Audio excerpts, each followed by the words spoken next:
Hey guys, so yeah, the other part of that, of why do you want what you want, the other part that I see in the way for so many people, me included, and I'll tell a little story.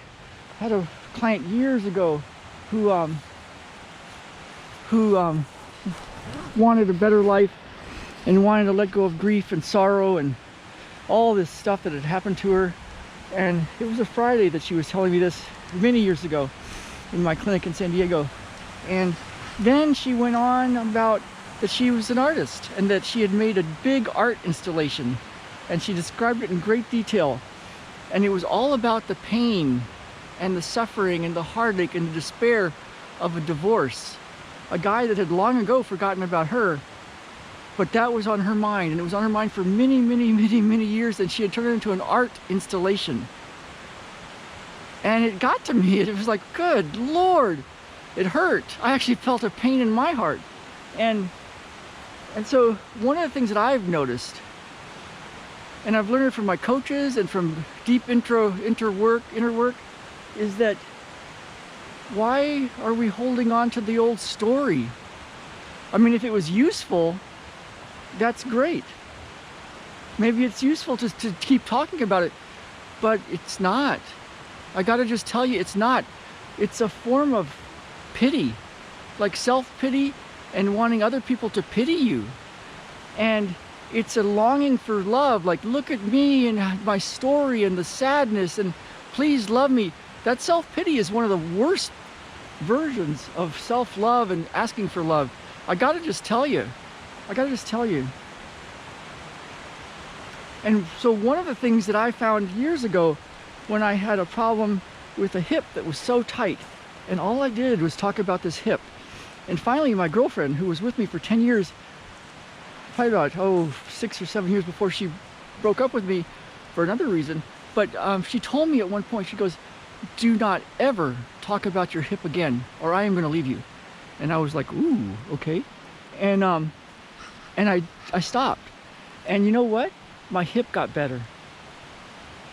And so I think one of the things that's key is to look at your story. This is what part of my journey has been, is to look at what story am I telling myself about my past. And I tell lots of stories, and there's nothing wrong with telling stories, especially if you can transform somebody's life and say, you know what, here's where I was, but here's where I am now, and here's how I got there. That's a useful story. But if there's a charge in you, if you tell your story and it hurts some more, and you just want to keep telling it, and you want everybody to know about it, and you want everybody to know how bad it was and how tough your life was, and I got it news, you know, everybody's life is hard. There's all sorts of hard stuff going on. Even the people that make lots of money, they've got real stuff going on. I was just listening to Dave Woodward from ClickFunnels, and he hasn't been posting any videos lately, and he says, yeah, there's a lot of stuff going on in our personal lives. I don't know what it is. He makes a ton of money, but something's going on. And the thing is, if you can make a decision to let go of your story once and for all, to truly let it go, something comes up, a deep pain, a real deep pain, when you realize you're no longer going to tell your story. You're going to let go of it once and for all. Because when you make that decision, the pain comes up. And when you sit with that, that's where transformation happens. And if you want to know how we do that, how Jen and I have done that, we've got our own stories. We've got stuff that happened in our past. If you want to know how we did that and how we do that with clients, let me know. Message me. Find me. Ralph@ralphhavens.com. You can find me at autoimmuneanswers.com. You can find me at ralphhavens.com/crush imposter syndrome.